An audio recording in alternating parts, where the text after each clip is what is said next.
Assalamualaikum warahmatullahi wabarakatuh. Kembali lagi di channel Misteri Malam. Kali ini saya akan menceritakan cerita horor.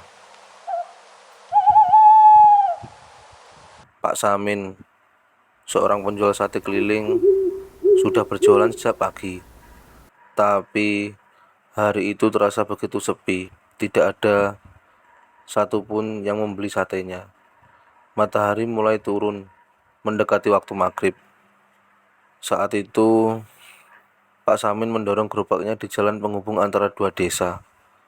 Langit yang tadinya hanya mendung, kini berubah gelap dan hujan deras pun tiba-tiba turun. Pak Samin mendesah, hari ini sepi banget, belum ada yang beli, mana hujan lagi. Aduh, gimana ini? Gumamnya dengan cemas. Dia segera mencari tempat berteduh. Tak jauh di depan, ada sebuah warung tua yang tampak sudah lama tak dipakai. Dengan cepat, dia mendorong gerobaknya menuju warung kosong itu dan menunggu hujan reda. Suasana di sekitar sangat sunyi, hanya terdengar suara hujan yang mengguyur atap. Tak lama kemudian, muncul seorang perempuan muda dari kejauhan. Pakaiannya basah kuyup dan wajahnya tampak pucat. Perempuan itu berjalan perlahan menuju warung tempat Pak Samin berteduh. "Pak, jualan sate ya?" tanya perempuan itu dengan suara lirih, hampir tak terdengar di tengah hujan deras. Pak Samin mengangguk, terkejut ada seseorang yang datang di tengah hujan lebat seperti ini. "Iya, Neng. Mau pesan berapa tusuk?" tanya Pak Samin, mencoba ramah meskipun hatinya sedikit gelisah. 10 tusuk aja, Pak. Tapi di sini dingin sekali. Kalau Bapak mau, bisa ikut saya ke rumah. Rumah saya dekat kok, Pak. Di sana bisa berteduh dengan lebih hangat. Saya juga bisa bikin teh buat Bapak, ajak gadis itu sambil tersenyum tipis. Pak Samin ragu sejenak. Wajah gadis itu terlihat sangat pucat, tapi dia tak ingin berpikiran aneh-aneh. Ditambah lagi, hujan tak juga kunjung reda, dan tubuhnya mulai kedinginan. Akhirnya dia memutuskan untuk mengikuti gadis itu. "Baiklah, Neng, kalau memang dekat Bapak ikut." Mereka berjalan melewati jalan setapak yang semakin gelap. Suara azan maghrib terdengar samar dari kejauhan. Setelah beberapa menit, mereka tiba di sebuah rumah tua yang terlihat masih cukup terawat di hutan kecil. Pak Samin memperhatikan rumah itu dengan seksama, meskipun ada perasaan ganjil yang menggelitik hatinya. "Silakan masuk, Pak. Bapak bisa bakar satenya di sini," ucap gadis itu sambil mempersilahkan Pak Samin masuk ke halaman rumah. Di bawah sebuah pohon besar, ada tungku kecil untuk membakar sate. Pak Samin langsung menyalakan bara api dan mulai membakar sate pesanan gadis itu. Asap sate mulai mengepul, dan aroma daging panggang menyebar di udara. Sementara itu, gadis tersebut hanya terdiam di dekat pintu rumah, memperhatikan Pak Samin dalam diam tanpa banyak bicara. Setelah sate matang, Pak Samin menyerahkan satenya. "Ini, Neng, sudah jadi. Mau makan di sini atau di dalam?" Perempuan itu hanya tersenyum. "Di dalam aja, Pak, biar saya buatkan teh dulu." Pak Samin pun mengikuti gadis itu masuk ke dalam rumah. Begitu masuk, hawa dingin langsung menyambut. Rumah itu tampak lebih tua dari luar. Ruang tamu yang luas dengan perabotan kayu kuno dan lampu minyak yang menerangi ruangan dengan cahaya yang remang. "Silakan duduk, Pak, biar saya buatkan teh," ucap gadis itu sambil beranjak ke dapur. Pak Samin pun duduk,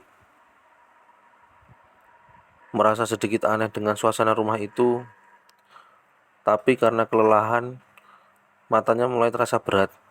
Tak lama kemudian, gadis itu datang membawa cangkir teh panas dan meletakkannya di meja.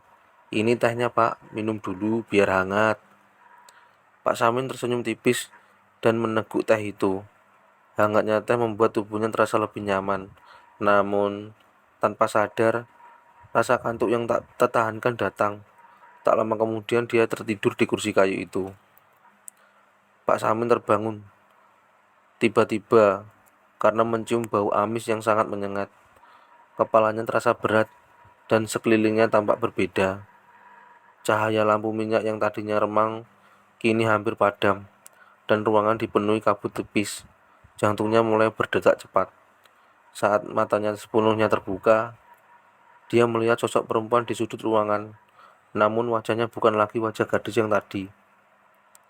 Wajah perempuan itu sekarang tampak menyeramkan, berlumuran darah, dengan mata yang melotot tajam ke arah Pak Samin. Di sini aja, Pak. Temani aku. Suaranya terdengar serak dan mengerikan.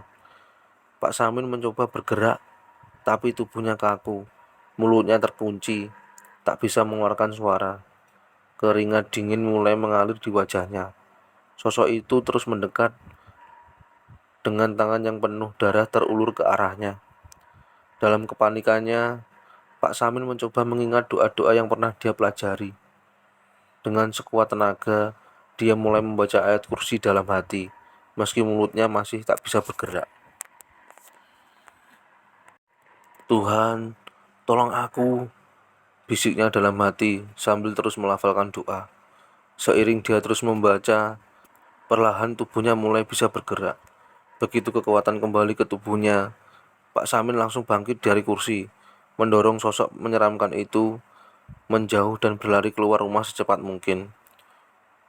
Dia mengambil gerobaknya dan tanpa pikir panjang, mendorongnya keluar dari halaman rumah itu. Sosok perempuan tadi masih terdengar memanggil-manggil namanya dari dalam rumah. Suaranya bergema di antara pepohonan. Pak Samin tak menoleh ke belakang, hanya terus berlari sejauh mungkin. Setelah mencapai jalan desa, dia akhirnya berhenti untuk mengatur napas.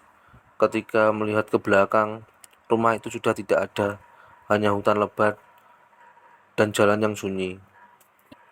Pak Samin pun jalan lagi mendorong gerobak satunya dengan langkah yang berat, masih terguncang oleh kejadian aneh yang baru saja dialaminya.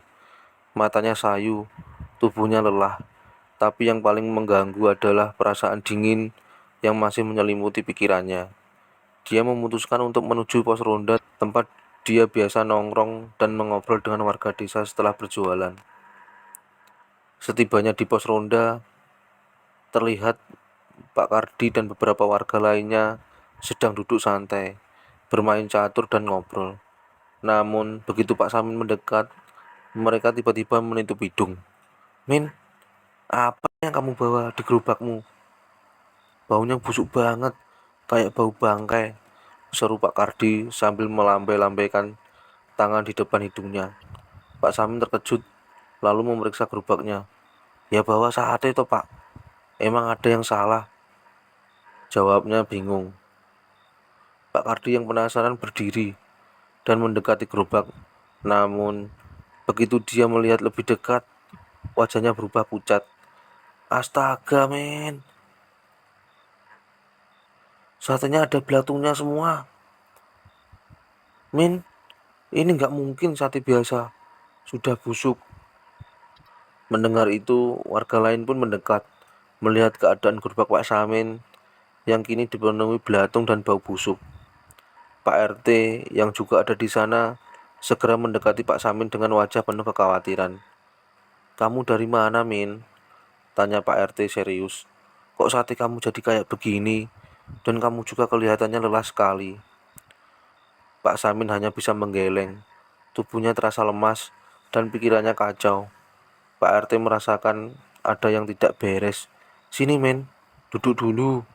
Minum air ini, katanya sambil menyodorkan segelas air. Setelah minum, Pak Samin mulai tenang sedikit. Akhirnya dengan suara pelan dan gemetar, dia mulai bercerita. Saya tadi waktu maghrib berteduh di warung tua di jalan penghubung ke desa lain. Tiba-tiba ada seorang perempuan datang, pesan sate dan mengajak saya ke rumahnya. Wajahnya pucat, tapi saya nggak berpikir aneh-aneh waktu itu. Pak Kardi bertanya, "Hari apa kamu jualan pas kejadian itu, men?" "Kamis malam Jumat, waktu akan maghrib," jawab Pak Samin. Pak RT mengerutkan kening. "Loh, men, itu kamu bilang maghrib waktu hari Kamis. Sekarang kan sudah hari Minggu. Berarti kamu sudah hilang 3 hari dan gak pulang." Pak Samin tertegun. 3 hari? Tapi rasanya baru tadi malam. Warga mulai berkerumun, merasa iba melihat kondisi Pak Samin. Beberapa dari mereka berbisik-bisik. Sebagian lainnya menatap Pak Samin dengan tatapan kasihan. Belum selesai rasa kaget Pak Samin, dia sadar bahwa waktu yang dia alami seolah meloncat 3 hari. Pak RT memegang bahu Pak Samin menenangkannya. "Sudah, yang penting sekarang kamu pulang dulu, Min. Istrimu pasti khawatir. Kami semua sempat mencari-cari, tapi nggak ada yang tahu kamu kemana," kata Pak RT dengan nada lembut. Akhirnya Pak RT dan beberapa warga lain membantu Pak Samin pulang. Mereka juga berinisiatif membersihkan gerobaknya yang dipenuhi belatung. Pak Samin hanya bisa mengikuti, masih belum sepenuhnya paham dengan apa yang telah terjadi. Setibanya di rumah, isak tangis langsung terdengar dari dalam.